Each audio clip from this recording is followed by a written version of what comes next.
అందరికీ నమస్కారం. మే 13న assembly parliament ఎన్నికలు జరగబోతున్న నేపథ్యంలో ఈరోజు ప్రత్యేకమైన చర్చ చేపట్టాం. ఆంధ్రప్రదేశ్ అసెంబ్లీ పరిస్థితి ఎలా ఉండబోతుంది? సీనియర్ జర్నలిస్ట్ అనేక సంవత్సరాలుగా అనేక పత్రికల్లో వ్యాసాలు రాస్తూ జాతీయ అంతర్జాతీయ విషయాలను విశ్లేషిస్తూ ఆంధ్ర రాజకీయాల్ని క్షుణ్ణంగా పరిశీలిస్తున్నటువంటి ఎం కోటేశ్వరరావు గారు, ఎంకేఆర్ గారు మనతో ఉన్నారు. వారితో మాట్లాడారు. కోటేశ్వరరావు గారు, ఆంధ్రప్రదేశ్ రాజకీయ ముఖ చిత్రం పరిస్థితి ఎలా ఉండబోతుంది ఏంటి? ఎందుకంటే ఇంకా 2 వారాలు కూడా లేదు ప్రచారంకి. చాలా ఇప్పటికే ఒకవైపున ఎండలు మండిపోతున్నాయి, మరోవైపున రాజకీయ వాతావరణం కూడా వేడెక్కింది. వైసీపీ మేనిఫెస్టో కూడా రిలీజ్ చేసింది. మీ అబ్జర్వేషన్స్ చెప్పండి. ఆంధ్రప్రదేశ్లో ఎండలతో పాటు రాజకీయ వేడి కూడా బాగా ఎక్కువగా ఉంటా ఉంది. ప్రధానంగా 3 కూటములు ఈ ఎన్నికల్లో పోటీ చేస్తున్నాయి. ఈ 3 కూటముల్లో తెలుగుదేశం పార్టీ, జనసేన, బీజేపీ ఒక కూటమిగా, ఎన్డీఏ కూటమిగా, అదేవిధంగా ఇండియా బ్లాక్ కూటమిగా కాంగ్రెస్, ఉభయ కమ్యూనిస్ట్ పార్టీలు, వీళ్ళతో కలిసేటువంటి కొన్ని శక్తులు, ఇతర పార్టీలు కూడా ఉన్నాయి. 3వ పక్షంగా వైసీపీ పోటీ చేస్తూ ఉన్నది. ఈ 3 పార్టీల మధ్య జరుగుతున్నటువంటి ప్రచార తీరుతెన్నులు, అదేవిధంగా రాజకీయ వాతావరణం చూసినప్పుడు త్రిముఖ పోటీ జరుగుతూ ఉంది అనేటువంటి అభిప్రాయాలు సాధారణంగా వెల్లడవుతున్నాయి. అయితే మీడియాలోనూ, అదేవిధంగా గతంలో వచ్చినటువంటి బలాబలాల రీత్యా 2 శక్తుల మధ్య, అంటే తెలుగుదేశం, జనసేన, బీజేపీ కూటమి, అదేవిధంగా వైసీపీ మధ్య ప్రధానమైనటువంటి పోటీ జరుగుతుందనేటువంటి ఒక అభిప్రాయం కూడా ఉన్నది.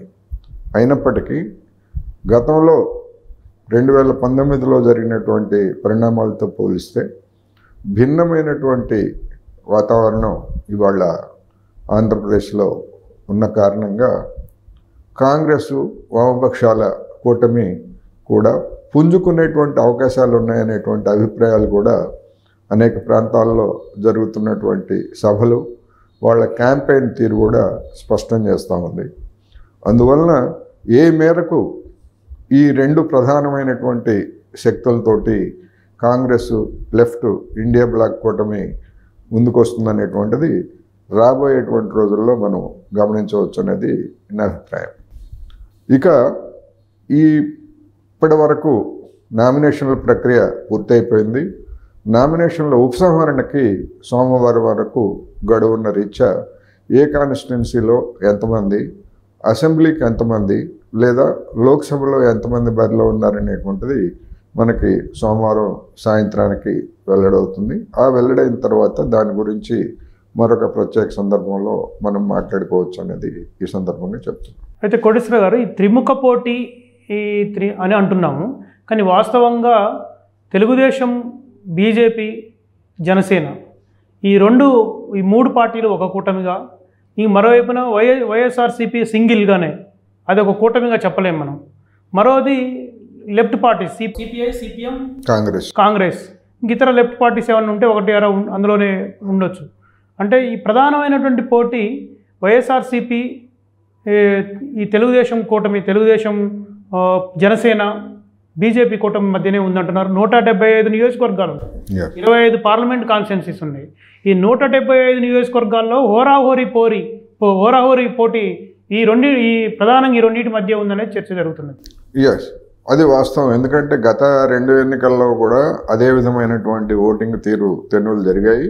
ఇప్పటి వరకు జరిగినటువంటి పరిణామాలు కూడా అదే విధమైనటువంటి ధోరణిని వెల్లడిస్తున్నాయి. At the same time Congress, Sharmila నాయకత్వాన కాంగ్రెస్ పునరుజ్జీవం పొంది శక్తియుక్తుల్ని కూడా తీసుకొని గతంలో దూరమైనటువంటి అనేక మందిని కాంగ్రెస్ ఆకర్షించడం, రెండోది వైసీపీ ప్రభుత్వం మీద ఉన్నటువంటి అసంతృప్తి, అదేవిధంగా తెలుగుదేశం నాయకత్వంలో ఉన్నటువంటి కూటమి మీద ఉన్నటువంటి వ్యతిరేకతను ఆ పార్టీ లేదా వామపక్షాలు కలిసి సొమ్ము చేసుకోవాలనేటువంటి ఒక తీవ్ర ప్రయత్నం జరుగుతున్న కారణంగా త్రిముఖ పోటీ అని అందుకని అనాల్సి వస్తూ ఉంది. కానీ మీరన్నట్టుగా రెండు వైసీపీ ఈ జనసేన తెలుగుదేశంతో ఉన్నటువంటి కూటమి మధ్య ప్రధాన పోటీ అనేది ఒక వాస్తవం. సార్ ఇంకోటి ఈ ప్రధానంగా ఈ కూటములు ఈ టీడీపీ జనసేన బీజేపీ కూటమికి ఉన్నటువంటి అనుకూలతలు ఏంటి, ప్రతికూలతలు ఏంటి? ఒకవైపున చంద్రబాబు నాయుడు అమరావతి రాజధానికి సంబంధించినటువంటి ఒక ఇష్యూని ముందుకు తీసుకొస్తూ, అదే బీజేపీ ఇవ్వాల్సినటువంటి కేంద్రం నుంచి రావాల్సినటువంటి రాబట్టుకోకుండా, కేంద్రం మీద పోరాటం చేయకోకుండా వాటితోనే అదే బీజేపీతో కలిసి ఈ ఉన్నటువంటి ఈ కూటమికి ఏమి అనుకూలతలు ఉన్నాయి, ప్రతికూలతలు ఉన్నాయి? ఇవాళ ఆంధ్రప్రదేశ్ రాజకీయాలు చూసినా లేదా దేశంలో కేంద్ర లోక్సభ ఎన్నికల తీర్పుదనులు వివిధ రాష్ట్రాల్లో రాజకీయ పరిణామాలను చూసినప్పటికీ ఆయా పార్టీలు తాము సాధించింది ఏమిటి అనేటువంటి దానికంటే, లేదా తాము ఫోకస్ చేసినటువంటిది ఏమిటనే దానికంటే అధికారంలో ఉన్నటువంటి పార్టీల వైఫల్యాలని ప్రధాన అస్త్రాలుగా చేసుకొని వాటి మీద దాడి చేయడము లేదా వాటి మీద తీవ్రమైనటువంటి విమర్శల ద్వారా అధికారానికి రావాలని చూడటం ఒక ప్రధానమైనటువంటి ధోరణిగా మనకు కనిపిస్తూ ఉంది. ఉదాహరణకు 2014 నాటికి బీజేపీ ఏ ప్రజా ఉద్యమాలు కానీ లేదా ఏ విధమైనటువంటి ఉద్యమాలు చేసినటువంటి చరిత్ర దానికి లేదు. కానీ ఆనాడు కాంగ్రెస్ అంతకుముందు 10 ఏళ్ల యూపీఏ పాలనలో జరిగినటువంటి అవినీతి అక్రమాలు ఇటువంటి అంశాలను ప్రధానంగా తీసుకొని ముందుకొచ్చింది. అదేవిధంగా ఇప్పుడు ఆంధ్రప్రదేశ్ విషయానికి వస్తే 3 పార్టీల కూటమి కానీ లేదా కాంగ్రెస్ నాయకత్వంలో ఉన్నటువంటి ఇండియా బ్లాక్ కూటమి కానీ జగన్మోహన్ రెడ్డి గారి వైఫల్యాలు, వైసీపీ ప్రభుత్వ వైఫల్యాల గురించి, అదేవిధంగా వైసీపీ ప్రభుత్వము జనం మీద మోపినటువంటి భారాలని, వైసీపీ మేనిఫెస్టోలో అమలు జరపనటువంటి అంశాలని ప్రధానమైనటువంటి క్యాంపెయిన్ అంటే ప్రచారాస్త్రాలుగా తీసుకొని ప్రచారం చేస్తున్నాయి. ఇది ప్రతిపక్షాలకు ఉన్నటువంటి ఒక సానుకూలమైనటువంటి వైఖరి. అంటే వైసీపీ ప్రభుత్వ వైఫల్యాలు, ప్రజల మీద మోపినటువంటి భారాలు, దాని ప్రజా వ్యతిరేక చర్యలు అనేటువంటివి సానుకూలమైనటువంటి అంశాలు ఏ పార్టీకైనా. ఇక తెలుగుదేశం, జనసేన, బీజేపీ కూటమి ప్రతికూలతల విషయానికి వస్తే ఈ 3 పార్టీలు కూడా 2014 ఎన్నికల్లో ఈ 3 పార్టీలు ఒక కూటమిగా పోటీ చేయటమే కాకుండా తెలుగుదేశం, బీజేపీ రెండు కూడా సంకీర్ణ ప్రభుత్వాన్ని, రాష్ట్ర ప్రభుత్వాన్ని నిర్వహించాయి. ఆ తర్వాత వచ్చినటువంటి విభేదాలు కానివ్వండి లేదా కేంద్రంలో బీజేపీ వ్యతిరేకమైనటువంటి వాతావరణం ఉందన్నటువంటి అంచనాతో తెలుగుదేశం పార్టీ బీజేపీ నుంచి విడిపోయింది. 2019 ఎన్నికల్లో విడిపోయినటువంటి తెలుగుదేశం పార్టీ అదేవిధంగా బీజేపీ మూడో పక్షంగా 2014 ఎన్నికల బరిలో లేనటువంటి జనసేన 2019లో వామపక్షాలతోనూ అదేవిధంగా బీఎస్పీతోనూ జతకట్టి మూడో కూటమిగా ఎన్నికల్లో పోటీ చేసింది. ఈ పోటీ చేసిన వీటి తీరుతెన్నులు చూసినప్పుడు ప్రధానంగా బీజేపీ వైఫల్యాల మీద అదేవిధంగా తెలుగుదేశం వైఫల్యాల మీద జనసేన యొక్క ప్రధానమైనటువంటి అస్త్రాలుగా మనం చూసాము. అంటే 3 పార్టీలు పరస్పరం నోరు బట్టని బూతులతోటి కూడా నాయకుల మీద పరస్పరం నిందలు వేసుకొని పోటీ పడినటువంటి పార్టీలు ఇప్పుడు 3 పార్టీలు కలిసి జనం ముందుకు రావడం అనేటువంటిది ఆ పార్టీలకు ఉన్నటువంటి ఒక ప్రతికూలత.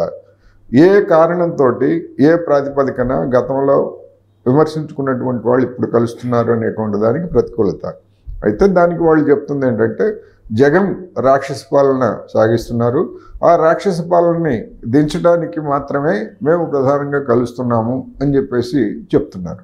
కానీ అది ఒక్కటే ప్రాతిపదిక అయ్యేట్లయితే ఒక పాలన పోయి మరొక పాలన రావడం తప్ప మరొక మార్పు ఏమి ఉంటుంది అనేటువంటిది కాంగ్రెస్ వామపక్షాలు ఈ సందర్భంగా చెప్తున్నాయి.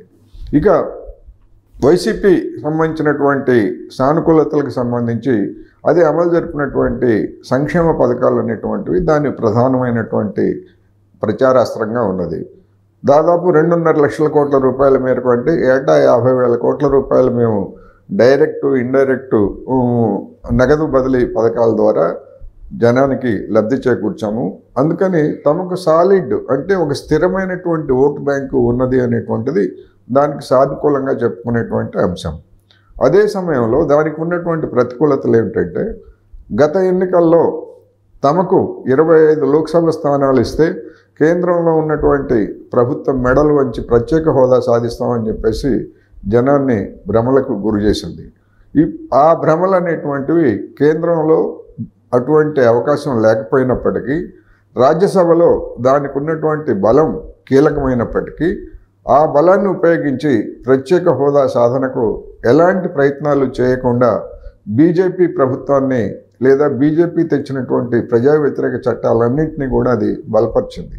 అది ఈ ఎన్నికల్లో ఒక ప్రధానమైనటువంటి ప్రతికూల అంశంగా కనిపిస్తూ ఉంది. అందుకనే వైసీపీ కానివ్వండి లేదా తెలుగుదేశం కానివ్వండి జనసేన కానివ్వండి ప్రత్యేక హోదా అనే అంశాన్ని కావాలని విస్మరిస్తున్నాయనేటువంటిది ఈ సందర్భంగా గమనించాలి.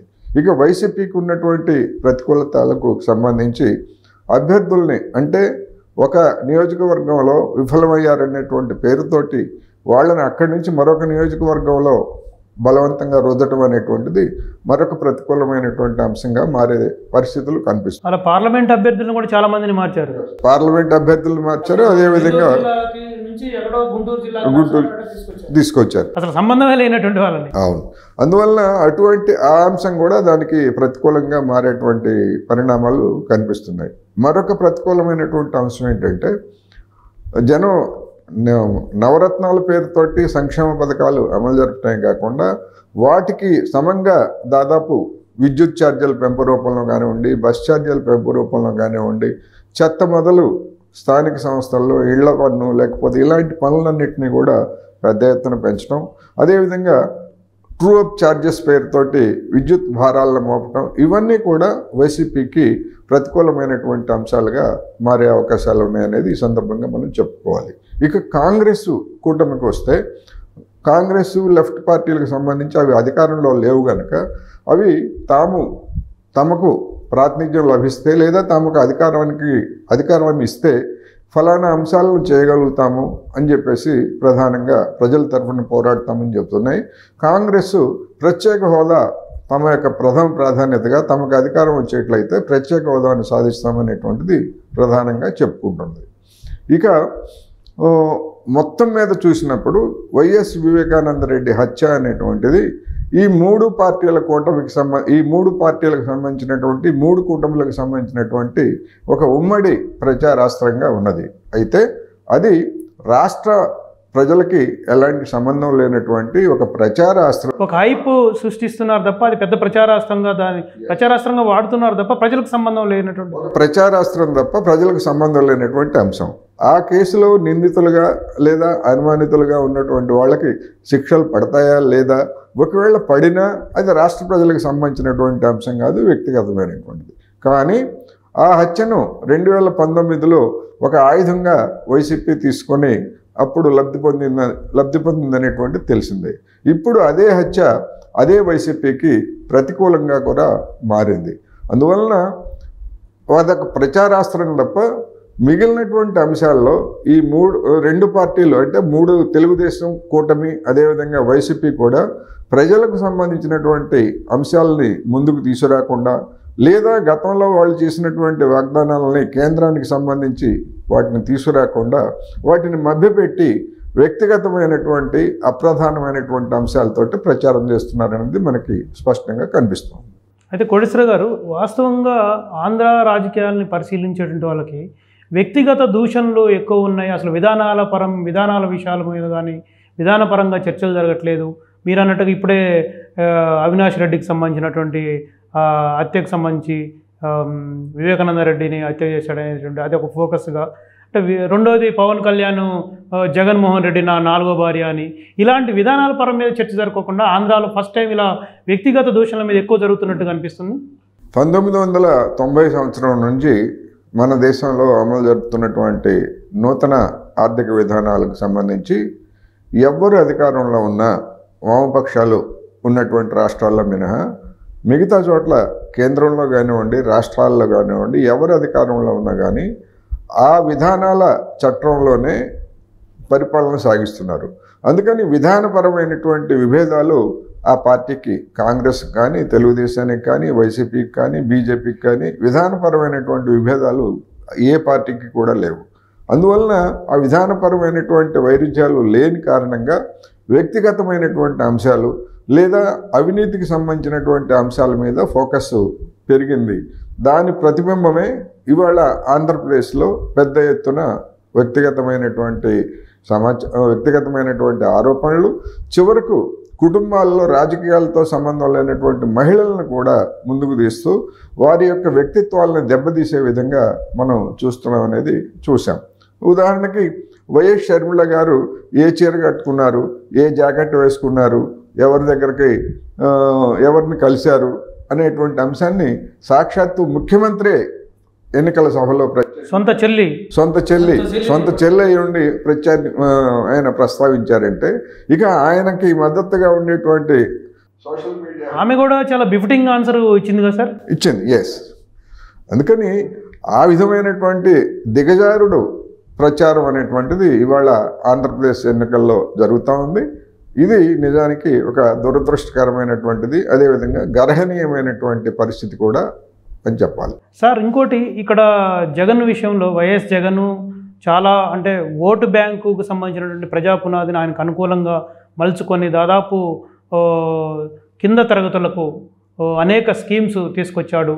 ఆ స్కీమ్స్ ఆయన్ని గెలిపిస్తాయనేటువంటి ఒక వాదన ఉన్నది. దాంతోడు అసలు ఇప్పుడు పార్లమెంట్ ఎన్నికలు కూడా జరుగుతున్నాయి, కానీ కేంద్రంలో ఉన్నటువంటి బీజేపీ వైఫల్యాలను ఎక్కడైనా జగన్ ఎత్తి చూపుతున్నాడా సార్?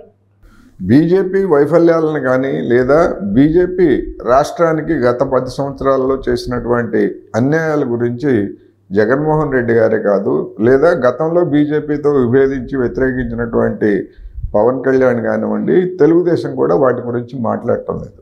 ఎందుకు మాట్లాడటం లేదంటే తేలుగుట్టిన దొంగల మాదిరి వీళ్ళు బీజేపీతో కన్సర్నల్లోనే వీళ్ళంతా పనిచేస్తున్నటువంటి కారణం తప్ప మరొకటి కాదు. ఉదాహరణకు విశాఖ రైల్వే జోను కేంద్ర ప్రభుత్వం దాన్ని ఏర్పాటు చేయాలి.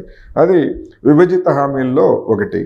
ఆ హామీ గురించి దాన్ని అమలు జరపడానికి చంద్రబాబు నాయుడు గారు అధికారంలో ఉన్నటువంటి 5 సంవత్సరాలు కూడా ఏ విధమైనటువంటి ప్రయత్నము చేయలేదు. ఆ తర్వాత 5 సంవత్సరాల క్రితం అంటే సరిగ్గా 2019 లోక్సభ ఎన్నికలకు ముందు కేంద్ర ప్రభుత్వం ఆ ప్రకటన చేసింది, విశాఖ రైల్వే జోన్ ఏర్పాటు చేస్తామని. ఆ విశాఖ రైల్వే జోన్ ఏర్పాటు చేస్తామని చెప్పినటువంటి కేంద్ర ప్రభుత్వము మళ్ళా ఎన్నికలు జరగబోతున్నాయి. ఇంతవరకు దానికి ఎలాంటి ప్రాతిపదికన కానీ లేదా ఏ విధమైనటువంటి అధికారయుతమైనటువంటి చర్యలు కూడా చూడలేదు. దాన్ని ప్రశ్నించేటువంటి ధైర్యం ఈ 4 పార్టీలకు కూడా ఇవాళ ఆంధ్రప్రదేశ్లో లేదు. అదేవిధంగా ఆంధ్రుల మనోభావాలతో ముడిపడినటువంటి విశాఖ ఉక్కు ఫ్యాక్టరీని పదే ప్రైవేటీకరిస్తామని చెప్పేసి కేంద్ర ప్రభుత్వం చెప్తా ఉంటే దాన్ని గట్టిగా నిరసించలేని లేదా ఎదుర్కోలేనటువంటి అశక్తతని ఈ పార్టీలు కూడా వ్యక్తం చేస్తున్నాయి. అదేవిధంగా విభజిత హామీలకు సంబంధించి ఇంకా అనేక అంశాలు పెండింగ్లో ఉన్నాయి. వాటన్నిటిని కూడా గట్టిగా అడిగేటువంటి స్థితిలో ఈ పార్టీలు లేవు. అందువల్లనే వాటన్నిటిని పక్కన పెట్టేసి వ్యక్తిగతమైనటువంటి దూషణలని, వ్యక్తిగతమైనటువంటి అంశాలని ముందుకు తీసుకొచ్చి ఓటర్లను మభ్యపెట్టేందుకు చూస్తున్నారనేది మనం చెప్పుకోవాలి. సార్ ఇంకోటి, ఈ ప్రత్యేకంగా కాంగ్రెస్ పార్టీకి పిసిసి అధ్యక్షులుగా షర్మిల గారిని ప్రకటించిన తర్వాత షర్మిల అనూహ్యంగా ఒక పెద్ద క్యాంపెయిన్ చేయటం, జగన్ని ఛాలెంజ్ చేసే విధంగా ప్రత్యేకంగా వైఎస్ఆర్సీపీ ప్రభుత్వాన్ని ప్రతిరోజు ప్రశ్నిస్తూ ఒక ఛాలెంజ్గా నిలబడి ఈరోజు లెఫ్ట్ అండ్ కాంగ్రెస్ అంటే ఇండియా బ్లాక్ ఏదైతే ఉందో అసెంబ్లీలో కూడా అది వాళ్ళు ఒక వేదికగా చేసుకొని విధానాల మీద చర్చ చేస్తూ ఈరోజు కడప పార్లమెంట్ సీటు షర్మిల గెలుస్తుందేమో అన్న వాతావరణం వరకు పోయింది. దీని మీద కాంగ్రెస్ ఎలా ఫోకస్ చేసిందంటారు? అంటే షర్మిల జగన్మోహన్ రెడ్డి గారికి సొంత చెల్లెలు కావడం, అదేవిధంగా రాజశేఖర రెడ్డి గారికి కుమార్తెగా ఉండటం అనేటువంటిది ఒకటైతే, గతంలో జగన్మోహన్ రెడ్డి గారు పాదయాత్రలు చేసిన సందర్భంగా ఆ తర్వాత ఆయన 16 నెలల పాటు ఆయన మీద ఉన్నటువంటి అవినీతి అక్రమాల కేసుల కారణంగా జైల్లో ఉన్నప్పుడు వైసీపీని తన భుజాల మీద వేసుకొని ఒక క్యాంపెయిన్ చేసినటువంటి జగన్ అన్న వదిలిన బాణం నేను వదిలినటువంటి బాణం పేరుతోటి రాష్ట్రంలో బాగా పర్యటించి పేరు తెచ్చుకున్నటువంటి ఒక మహిళగా ఆమెకు ఉన్నటువంటి స్టేచర్ని ఎవరు కాదనలేరు. ఆమె తర్వాత జగన్మోహన్ రెడ్డి గారితో విభేదించి ఆ పార్టీ నుంచి బయటికి రావడం, తెలంగాణలో సొంత పార్టీ పెట్టడం, దాన్ని విలీనం చేసి ఇవన్నీ కూడా తెలిసినటువంటి అంశాలు. అందువలన ఇవాళ జగన్మోహన్ రెడ్డి గారి మీద ఆమె సంధిస్తున్నటువంటి బాణాలు ఇవన్నీ కూడా సహజంగానే మీడియా దృష్టిని, అదేవిధంగా జనం దృష్టిని ఆకర్షిస్తున్నాయి. అయితే ఇవి ఓటు దగ్గరకు వచ్చేసరికి ఏ మేరకు కన్సాలిడేట్ అవుతుందనేటువంటిది ఇవాళ పెద్ద ప్రశ్న. ఎందుకు అంటే వామపక్షాలకు కానీ లేదా కాంగ్రెస్కి కానీ ఇవాళ సంస్థాపరంగా రాష్ట్రంలో ఉన్నటువంటి ఒక బలహీనతలు, అంటే అన్ని ప్రాంతాల్లోనూ ఆ పార్టీలు శాఖలు కానివ్వండి, కార్యకర్తలు కానీ లేకపోవడం అనేటువంటిది ఒక ప్రధానమైనటువంటి బలహీనత. అందువల్ల ఏ మేరకు గతంలో వచ్చినటువంటి ఓట్లని ఎంత శాతానికి పెంచుకుంటారు, లేదా కొన్ని స్థానాల్లో ఏమైనా సీట్లు సంపాదిస్తారా అనేటువంటిది ఇవాళ జనం సాధారణంగా ఎదురు చూస్తున్నటువంటి అంశం. ఇంకోటి సార్, ఈ వైఎస్ఆర్సీపీకి సంబంధించి కానీ లేకపోతే టీడీపీ కూటమి, ఈ కాంగ్రెస్ కూటమి, లెఫ్ట్ పార్టీస్ వీటికి సంబంధించి క్యాంపెయిన్ చేసేటువంటి క్యాంపెయిన్లో సోషల్ మీడియాలో కూడా కొద్దిగా శృతి మించుతున్నట్టుగా కూడా అనిపించట్లేదు? ఎస్, సోషల్ మీడియాలో ఈ క్యాంపెయిన్ ఎన్నికల క్యాంపెయిన్తో నిమిత్తం లేకుండానే సోషల్ మీడియాలో శృతి మించినటువంటి అసహ్యకరమైనటువంటి అసభ్యకరమైనటువంటి ప్రచారాలు సాగుతున్నాయి. వ్యక్తిత్వ హననాన్ని అవి ముందుకు తీసుకొస్తున్నాయి. వాటి మీద నియంత్రించేటువంటి చట్టపరమైనటువంటి అంశాలు కానీ లేదా అటువంటి వాటి మీద స్పందించేటువంటి అధికార యంత్రాంగం కానీ లేకపోవడం అనేది ఒక ప్రధానమైనటువంటి లోపం. ఇక్కడ ఆంధ్రప్రదేశ్ ఎన్నికల్లో ఇప్పుడు ప్రధానంగా మరొక ముఖ్య అంశం ముందుకు వస్తున్నటువంటిది మనం గమనించాలి.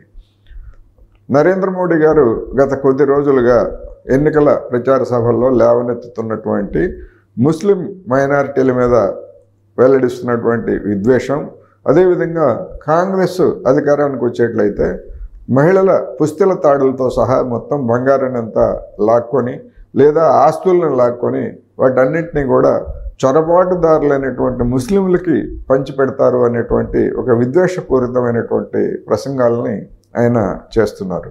ఒకసారి కాదు, 2 సార్లు కాదు, గత 4 రోజులుగా పదే పదే వాటిని ముందుకు తీసుకొస్తున్నారు. ఈ ధోరణిని చూసినప్పుడు రాబోయేటువంటి రోజుల్లో, అంటే మిగిలినటువంటి దశల ప్రచారంలో కూడా అదే విధమైనటువంటి రెచ్చగొట్టుడు వ్యవహారం ఉండేట్లు కనిపిస్తూ ఉంది.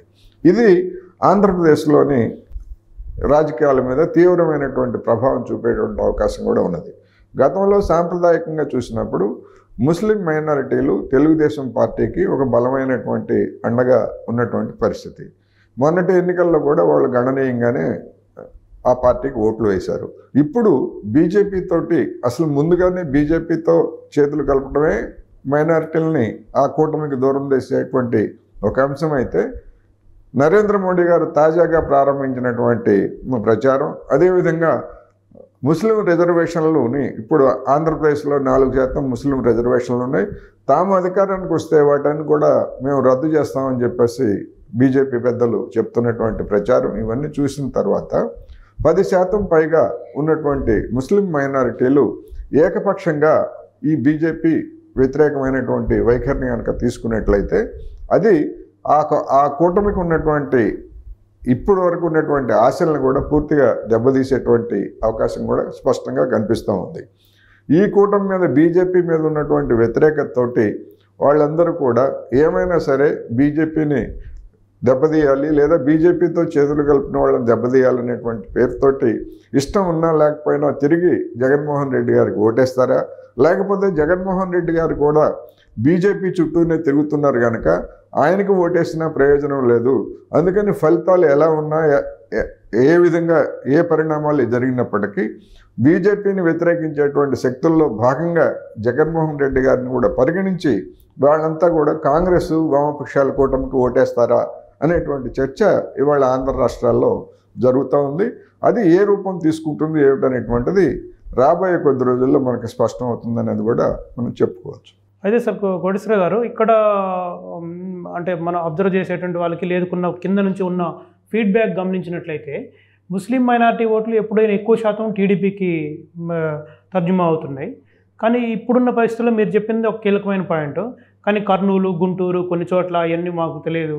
అంటే బీజేపీ ప్రభావం దీనికంటే కూడా కేవలం చంద్రబాబు నాయుడు ఎన్నికల్ని చేయలేడు, ఎలక్షన్ చేయలేడు కాబట్టి వైఎస్ఆర్సీపీ జగన్ని తట్టుకోవడం కోసమే మోడీతోని బీజేపీతో మిలాఖత్ అయ్యాడు. బీజేపీ క్యాండిడేట్స్ కూడా చంద్రబాబు క్యాండిడేట్సే, టీడీపీ క్యాండిడేట్సే, వాళ్ళ క్యాండిడేట్స్ కూడా లేరు. ముస్లిం మైనార్టీలు మాకే ఓట్లు వేస్తారు అనేటువంటి ఒక వాదన టీడీపీ నుంచి ఉన్నది. అది ఏమంటారు దానిపైన? టీడీపీ అటువంటి మైండ్ గేమ్ బీజేపీ తోటి ఎప్పుడైతే సంబంధాలు పెట్టుకోవాలని నిర్ణయించిందో అప్పటి నుంచి ఆ మైండ్ గేమ్ అని అది ప్రారంభించింది. ఇవాళ ఉన్నటువంటి వర్తమాన అంటే కమ్యూనికేషన్ ఎక్స్ప్లోరేషన్ బాగా జరుగుతున్నటువంటిది సోషల్ మీడియాలో కానివ్వండి లేదా మీడియాలో కానివ్వండి జరుగుతున్నటువంటి చర్చలు ఇవన్నీ కూడా గ్రామాల్లోనూ లేదా పట్టణాల్లోనూ సామాన్యుల వరకు వెళ్తున్నటువంటి పరిస్థితి. అందువలన గత 10 సంవత్సరాల్లో కేంద్రంలో ఉన్నటువంటి బీజేపీ లేదా బీజేపీ అనుబంధ సంస్థలు ముందుకు తెచ్చినటువంటి మతోన్మాదం, విద్వేష ప్రచారం ఇవన్నీ కూడా ఇప్పటికే మైనారిటీల్లో ఒక అభద్రతా భావాన్ని కలిగించాయి. గత కొద్ది రోజులుగా నరేంద్ర మోడీ చేస్తున్నటువంటి ప్రచారాలు, అదేవిధంగా తమకు 400 సీట్లు కనుక ఇచ్చేట్లయితే రాజ్యాంగాన్ని సమూలంగా సవరిస్తామని చెప్పినటువంటి బీజేపీ ఎంపీల యొక్క ప్రకటనలు ఇవన్నీ కూడా ఏంటంటే మైనారిటీల్లో మరింత అభద్రతను పెంచడంతో పాటు మరింత రాజకీయపరమైనటువంటి పోలరైజేషన్ కూడా ముందుకు తీసుకొస్తున్నాయి. అందువలన ఎవరైనా మారుమూల ఎక్కడైనా సామాన్య ప్రజానీకంలో మొత్తం 100% ఎప్పుడు కూడా అన్నిటికీ సమాచారం తెలియదు. కానీ ఇవాళ ఉన్నటువంటి పరిస్థితుల్లో అటువంటి శాతం అనేటువంటిది క్రమంగా తగ్గిపోతూ ఉంది, పోలరైజేషన్ పెరుగుతూ ఉంది, బీజేపీ వ్యతిరేకత అనేటువంటిది మైనారిటీల్లో పెరుగుతూ ఉంది. అది మరింతగా పటిష్టమయ్యేటువంటి అవకాశాలు మాత్రం స్పష్టంగా కనిపిస్తుంది. సార్, ఇంకో ముఖ్యమైనటువంటి విషయం చివరిగా ప్రత్యేకంగా వోకల్ సెక్షన్స్ నోరున్నటువంటి ఉద్యోగస్తులు, అది కాంట్రాక్ట్ ఎంప్లాయీస్ కావచ్చు, రెగ్యులర్ ఉద్యోగస్తులు కావచ్చు, టీచర్స్ కావచ్చు, లేకపోతే చిన్న చిన్న ఉద్యోగాలు చేసుకున్న అంగన్వాడీ వర్కర్సు, వీళ్ళందరూ కూడా జగన్ ప్రభుత్వానికి జగన్కి వ్యతిరేకంగా ఉన్నారనేది వాస్తవం. ప్రత్యేకంగా టీచర్స్ 20వ తారీఖు 15వ తారీఖు జీతాలు పడుతున్నాయి వాళ్ళకి శాలరీస్. మరోవైపున బటన్ నొక్కితే కింద సెక్షన్స్కి అనేక స్కీమ్స్ వస్తున్నాయి. వాళ్ళు చాలా హ్యాపీగా ఉన్నారు కదా అని, అంటే ఓట్ బ్యాంక్ కోసం జగన్ అలా వాడుకుంటున్నాడు. కానీ మిగతా అసలు ఎవరైతే ప్రభుత్వ యంత్రాంగం నడపడానికి ఉపయోగపడేటువంటి ఈ యంత్రాంగం మొత్తం కూడా వ్యతిరేకంగా ఉన్నది. ఇది వాస్తవమేనా? ప్రభుత్వ ఉద్యోగుల్లో, టీచర్లలో, అదేవిధంగా స్కీమ్ వర్కర్లలో అసంతృప్తి బాగా ఉన్నమాట వాస్తవం. అయితే ఆ వాస్తవం అనేటువంటిది ఏ విధంగా బయటపడిందంటే, గ్రాడ్యుయేట్ కాన్స్టిట్యున్సీ ఎన్నికల్లో అధికార పార్టీకి చెందినటువంటి అభ్యర్థుల్ని 3 చోట్ల ఓడించి తెలుగుదేశం బలపరిచినటువంటి వాటిని అభ్యర్థుల్ని గెలిపించారు. ఇక్కడ ఒక బలహీనత ఏమిటంటే, ఈ అసంతృప్తి అనేటువంటిది ఆ కారణంగా ఆ ఎన్నికల యొక్క ఫలితాలను చూసినటువంటి తెలుగుదేశం కూటమి జగన్ మీద ఉన్నటువంటి వ్యతిరేకతతోటి, తమ మీద అనుకూలత లేకపోయినా కానీ జగన్ మీద ఉన్నటువంటి వ్యతిరేకతతోటి తమకు ఓటేసే అవకాశం ఉందని వాళ్ళు భావిస్తున్నమాట వాస్తవం. కానీ గతంలో అదే కాన్స్టిట్యున్సీస్లో తెలుగుదేశం పార్టీని లేదా కాంగ్రెస్, వైసీపీని వ్యతిరేకించినటువంటి పీడీఎఫ్ అభ్యర్థుల్ని ఓటర్లు ఎంచుకున్నారు. మొన్నటి ఎన్నికలకు వచ్చేసరికి పీడీఎఫ్ అభ్యర్థులకి వాళ్ళు పెద్దగా పెర్ఫార్మెన్స్ చేయలేకపోయారు. అందువల్ల ఆ విధమైనటువంటి అసంతృప్తి ఉన్నప్పటికీ జగన్మోహన్ రెడ్డి గారి మీద, వైసీపీ ప్రభుత్వం మీద ఉన్నటువంటి ఆగ్రహాన్ని ఈసారి ఎట్లా వెల్లడిస్తారు అనేటువంటిది ఒకటైతే, ఎందుకంటే ఈ 3 పార్టీల కూటమి కూడా అంతగా పర్ఫార్మెన్స్ చేసి మేము అధికారంలోకి వస్తామని కాన్ఫిడెన్స్ ఇస్తే వీళ్ళకి వేస్తారు. కాన్ఫిడెన్స్ ఇవ్వటమే కాదు, వాళ్ళు లేవనెత్తుతున్నటువంటి అంశాలని ఏ విధంగా పరిష్కరిస్తామని చెప్తారనేటువంటిది కూడా చూస్తారు. కానీ ఇప్పుడున్నటువంటి ధోరణిని బట్టి చూస్తే ఓల్డ్ పెన్షన్ స్కీమ్ పునరుద్ధరణ కానివ్వండి, లేదా ఇతర అంశాలని ఈ తెలుగుదేశం కూటమి కూడా మేనిఫెస్టోలో పెట్టేటువంటి అవకాశాలు కూడా లేవు. అందువలన అదొక ప్రశ్నగానే ఉన్నది. ఇప్పుడు అంటే వాళ్ళు ఒక విధంగా చెప్పాలంటే అసంతృప్తి చెందినటువంటి ప్రభుత్వ ఉద్యోగులందరూ కూడా చౌరస్తాలో ఉన్నారు. వాళ్ళు ఏ విధమైనటువంటి నిర్ణయం తీసుకుంటారనేటువంటిది కూడా ఒక ఆసక్తికరమైనటువంటి అంశంగానే చెప్పవచ్చు. అంటే ఒక రకంగా జగన్ మీద ఉన్నటువంటి వ్యతిరేకత, సో ఇతను బీజేపీ, ఈ కూటమి, పవన్ కళ్యాణ్, టీడీపీ కూటమి నచ్చినా నచ్చకపోయినా ఈ కూటమికి ఓట్లు వేసేటువంటి అవకాశం కూడా ఉందంటారా? చెప్పలేము. ఎందుకంటే అందుకే నేను ముందే చెప్పినట్టుగా గ్రాడ్యుయేట్ వాస్తవంగా వీళ్ళందరూ కూడా లెఫ్ట్, కొద్దిగా లెఫ్ట్ సపోర్టర్స్. గ్రాడ్యుయేట్ కాన్స్టిట్యుయెన్సీ ఎన్నికల్లో ఆ విధమైనటువంటి మొగ్గు తెలుగుదేశం వైపు కనిపించింది. ఆ రోజు వాళ్ళకి నిజమైనటువంటి స్నేహితులుగా ఉన్నటువంటి పీడిఎఫ్ క్యాండిడేట్లని ఆ అసంతృప్తి చెందినటువంటి గ్రాడ్యుయేట్స్ కానీ లేదా ఉద్యోగులు టీచర్లుగా ఉన్నటువంటి వాళ్ళు కానీ ఎంచుకోలేదు. 1-2 టీచర్ కాన్స్టిట్యున్సీస్లో కూడా అంతకుముందు తమ నిజమైనటువంటి ప్రతినిధులుగా ఉన్నటువంటి వాళ్ళని కాదని చెప్పేసి అధికార పక్షానికి చెందినటువంటి వాళ్ళని గెలిపించినటువంటి బలహీనత కూడా మనం గమనించాం. అందువలన ఈ అనుభవాలన్నింటినీ తీసుకొని ఈ ఉద్యోగులు కానీ టీచర్లు కానీ స్కీమ్ వర్కర్లు కానీ సరైనటువంటి నిర్ణయం తీసుకుంటారనేటువంటి అభిప్రాయం నాకున్నది. తీసుకుంటారా లేదా, లేకపోయేట్లయితే ప్రధానమైనటువంటి తమ ఆగ్రహాన్ని వ్యక్తం చేయడానికి ఓడించేటువంటి శక్తిని ఎంచుకొని ఓటేస్తారా అనేది మనం చూడాల్సి. ఏమైనా ఈ మే 13న జరిగేటువంటి ఎన్నికల్లో ఆంధ్రప్రదేశ్ పరిస్థితి, ఆంధ్రప్రదేశ్ రాజకీయాల పరిస్థితి, ఆంధ్రప్రదేశ్లో ఉన్నటువంటి అధికార పార్టీ జగన్ వైసీపీ పార్టీ, మరోవైపున కూటమి తెలుగుదేశం కూటమి పవన్ కళ్యాణ్ బీజేపీ, మరోవైపున మూడవ కూటమిగా ఉన్నటువంటి ఇండియా కూటమిగా కాంగ్రెస్ లెఫ్ట్, ఈ 3 పార్టీల పరిస్థితి ఏ రకంగా ఉంది, అక్కడ ఉద్యోగులు ఏ రకంగా ఉన్నారు, కింద గ్రౌండ్ ఏ రకంగా ఉంది, విధానాలపైన చర్చలు ఎలా ఉన్నాయి, వ్యక్తిగత దూషణల పేరుతోనే పార్టీలు పబ్బం గడుపుతున్నాయా, ఈ రకంగా అనేక అంశాల మీద చర్చించారు. మనతో పాటు ఉన్నటువంటి సీనియర్ జర్నలిస్టు ఎంకేఆర్ గారు, కోటేశ్వరరావు గారు, వారికి ప్రత్యేకంగా ధన్యవాదాలు. మరో చర్చలో మనం ఆంధ్రప్రదేశ్లో మేనిఫెస్టోల మీద, ఆంధ్రప్రదేశ్లో ఒక్కొక్క రాజకీయ నాయకుడు వారి యొక్క ప్రభావం ఏ రకంగా చూపిస్తుందో, ఆ రాజకీయ పార్టీ ఎంత ఔన్నత్యాన్ని ప్రదర్శిస్తూ వారి యొక్క ప్రభావం ఏ రకంగా ఉంది, అటు చంద్రబాబు నాయుడు, పవన్ కళ్యాణ్, జనసేన అధినేత, ఇటు షర్మిల, ఈ నాయకులు ఎలా వ్యవహరిస్తున్నారు అనేటువంటి ఇతర అనేక విషయాల మీద మరో చర్చలో విందాం. ధన్యవాదములు.